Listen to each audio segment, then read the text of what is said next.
IDTV మన ఉనికి మన వాణి. పులివెందుల ఏరియా డెవలప్మెంట్ ఏజెన్సీ కింద అభివృద్ధి పనులు చేసిన కాంట్రాక్టర్లు అధైర్యపడొద్దని మాజీ సీఎం జగన్ భరోసా ఇచ్చారు.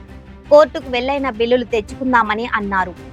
వైఎస్ఆర్ జిల్లా పులివెందుల పర్యటనలో ఉన్న ఆయనను ఆదివారం Pulivendula municipal chairman Varaprasad, vice chairman Manohar Reddy, ఇతర కౌన్సిలర్లు కలిసి బిల్లుల అంశాన్ని ప్రస్తావించారు.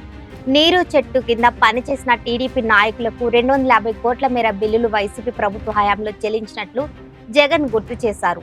వైసీపీ పాలనలో 4.5 ఏళ్లు ఎలాంటి ఇబ్బందులు లేకుండా బిల్లులు చెల్లించామని ఆయన తెలిపారు. కాంట్రాక్టర్లు కాస్త ఓపిక పట్టాలని సూచించారు. వైసీపీ హయాంలో చేసిన పనులకు బిల్లులు చెల్లించకపోతే కోర్టుకు వెళ్లైనా బిల్లులు తెచ్చుకుందామని అన్నారు.